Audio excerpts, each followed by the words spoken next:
উত্তর চব্বিশ পরগনার আমডাঙ্গায় ভোট দিতে বাধা দেওয়ার অভিযোগ উঠল। আমডাঙ্গার ১৩০ নম্বর বুথের ঘটনা। এমনই অভিযোগ ভোটারদের। তৃণমূল কংগ্রেসের বিরুদ্ধে এই অভিযোগ।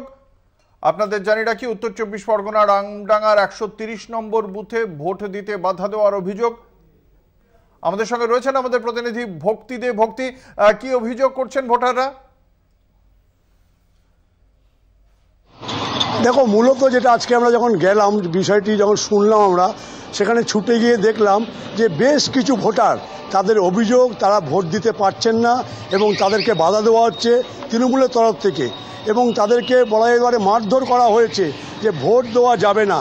এই যে সর্দারপাড়া এবং বলা যেতে পারে ঘোষপাড়া ১৩০ নম্বর বুথ আমডাঙ্গা বিধানসভায়, সেই বুথে কিন্তু দেখা যাচ্ছে যে ৩জন আহত হয়েছে।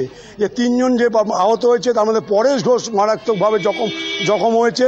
এই পরেশ ঘোষের অভিযোগ, তিনি যখন ভোট দিতে যাচ্ছিলেন এবং তাকে ভোট দিতে বাধা দান করেন, এবং তারপর কিন্তু তার পরিবার থেকে যখন তারা যে প্রতিবাদ করে তখন তাদের মারধর করা হয়। প্রায় অনেককে মারধর করা হয়েছে, ৩জন কিন্তু আহত হয়েছে।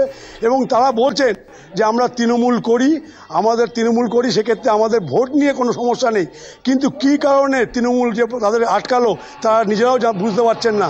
তারা বলছেন এই অঞ্চলটি, অর্থাৎ সর্দারপাড়া এবং ঘোষপাড়া, এই অঞ্চলটি একটু বিজেপির দখলে আছে। সেই কারণে কিন্তু তৃণমূল সন্দেহ করে, বা তাদের অভিযোগ, সেই কারণে তাদের আটকিয়েছে যে ভোট না দিতে পারার জন্য। এখনো পর্যন্ত এই ঘটনার প্রেক্ষিতে কেন্দ্রীয় বাহিনীর জওয়ানরা তারা কোনো পদক্ষেপ করেছে? দেখো, ঘটনাস্থলে ছুটে এসছেন, আমরা দেখতে পাচ্ছি এখনও পর্যন্ত অ্যাডিশনাল এসপি আছেন এবং বিশাল কেন্দ্রীয় বাহিনীর টিম কিন্তু এখনও ঘটনাস্থলে আছে। তারা চাইছে ভোটারদের আবার ভোটমুখী করা, কিন্তু ভোটাররা নারাজ, যেহেতু তারা মার খেয়েছে, তারা বলছে আমরা ভোট দেব না।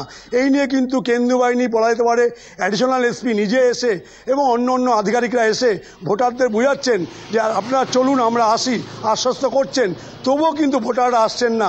এখন দেখার বিষয় যে এখনও পর্যন্ত যদি আবার আসে, সেই সময়টুকু তারা চাইছে যে আলাদা করে তাদেরকে নিরাপত্তায় বলয়ের মধ্যে নিয়ে এসে ভোটদান করা যায় কিনা। সুনির্দিষ্ট কারণ নাম করে কোনো অভিযোগ দায়ের হয়েছে এখনো পর্যন্ত ঘটনার প্রেক্ষিতে? দেখো, সুনির্দিষ্ট বলতে তারা একজনের কথা বলছিল, বাপি বলে একজন আছে, যেখানে সে তৃণমূলের নেতা, তার কথা বলছিল।